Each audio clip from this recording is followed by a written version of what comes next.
এইটো আচলতে আমি সকলোৱে জানো বিগত 5 বছৰৰ পৰা এই বৃহত্তৰ সাৰাচৰা গাঁও পাথাৰ আৰু মজিদবিটা অঞ্চলৰ প্ৰায় 400-500 পৰিয়াল সম্পূৰ্ণৰূপে নদীৰ বুকুত জাহ গৈছে আৰু প্ৰায় 2000 বিঘা মেধি মাটি নদীৰ বুকুত গৈছে। কিন্তু বিগত সময়ছোৱাত আমাৰ যিসকল প্ৰতিনিধি আছিলে পূৰ্বৰ বিধায়ক ৰফিকুল ইছলাম সাহাব বা প্ৰাক্তন সাংসদ আব্দুল খালেক সাহাব বা বৰ্তমানৰ সাংসদ রকিবুল হোসেন সাহাবে কিন্তু এই বৃহত্তর অঞ্চলের গড়াখান্ডি সমস্যা সমাধান করার কারণে কোনো ধরনের ব্যবস্থা গ্রহণ করা নাই।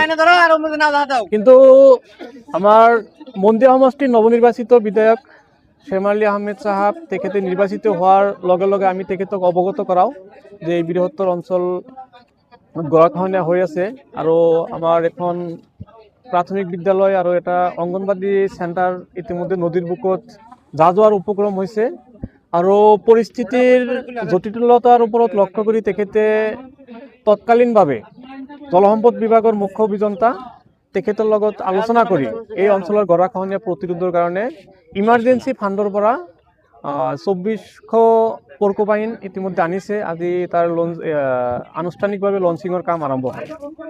তাৰ কাৰণে আমি এই বৃহত্তৰ অঞ্চলৰ হৈ আমাৰ নৱনিৰ্বাচিত বিধায়ক সাহেবক আন্তৰিক ধন্যবাদ আৰু কৃতজ্ঞতা জ্ঞাপন কৰিছোঁ।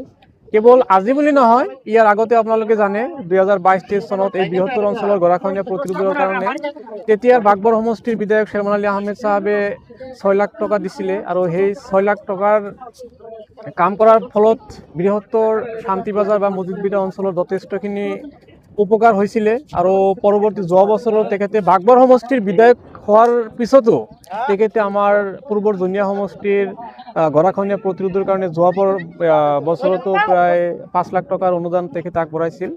আৰু তেখেতে বিধায়ক হিচাপে নিৰ্বাচিত হোৱাৰ লগে লগে এই গৰাখহনীয়া প্ৰতিৰোধ আৰু বিভিন্ন সমষ্টিৰ সমস্যাসমূহ সমাধান কৰাৰ কাৰণে তেখেতে যি তৎপৰতাৰে কাম কৰি আছে তাৰ কাৰণে আমি তেখেতক আকৌ ধন্যবাদ জনাইছোঁ। ঠাইৰ নাম কি হয়?